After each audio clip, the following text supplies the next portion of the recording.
সন্ধ্যার কয়েক মিনিটের ঝড় যেন দুর্ভোগের দীর্ঘ রাতে পরিণত করলো গোপীবল্লভপুরকে। ঝড় থেমে গেলেও কাটেনি ভোগান্তি। প্রায় 20 ঘন্টা অতিক্রান্ত হলেও বিদ্যুৎ বিচ্ছিন্ন একাধিক এলাকা। স্থানীয় সূত্রে জানা গিয়েছে, সোমবার সন্ধ্যায় আচমকাই প্রবল ঝোড়ো হাওয়া শুরু হয় গোপীবল্লভপুর এলাকা জুড়ে। ঝড়ের দাপটে একাধিক ছোট বড় গাছ ভেঙে পড়ে রাস্তার উপর, পাশাপাশি বিভিন্ন জায়গায় ছিঁড়ে যায় বৈদ্যুতিন তার। এর জেরেই বহু এলাকায় সম্পূর্ণভাবে বন্ধ হয়ে যায় বিদ্যুৎ পরিষেবা। গোপীবল্লভপুর বাজার সংলগ্ন এলাকার রাস্তায় একটি বিশাল আকৃতির গাছ ভেঙে পড়ায় ব্যাপক সমস্যা তৈরি হয়। ঝড় থামার পর স্থানীয় বাসিন্দারা নিজেরাই রাস্তার পরিষ্কারের কাজে হাত লাগান। পরে খবর পেয়ে ঘটনাস্থলে পৌঁছায় নয়াগ্রাম 3 মণ্ডল বিজেপির সভাপতি স্বপন রথ, মণ্ডল বিজেপির সম্পাদক সুমন্ত মাহান্তি এবং যুব মোর্চার কর্মীরা। তাদের উদ্যোগে গাছ কেটে রাস্তায় পরিষ্কারের কাজ শুরু হয়।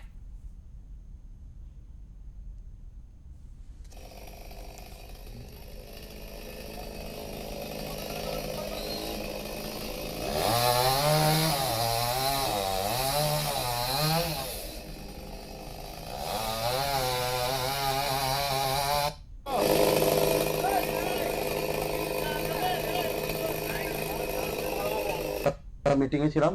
এখানকার মানুষরা আমাদেরকে মণ্ডল সভাপতি এবং আমাদের প্রাক্তন প্রধানকে খবর দেন কি এখানে বিশাল আকারে গাছ পড়ে গেছে। সেই গাছের জন্য পড়ার জন্য এখানকার বিদ্যুৎ পরিষেবা বন্ধ হয়ে গেছে। তো আমরা তৎপরতা আমাদের মণ্ডল সভাপতি স্বপন রথ এবং অম্বিকা বেহরা নির্দেশে আমাদের যুব সভাপতি আর আমরা কিছুজন যুব 20-25 জন এখানে পৌঁছে এই গাছটাকে কেটে এখান থেকে সাফা করার কাজ করলাম।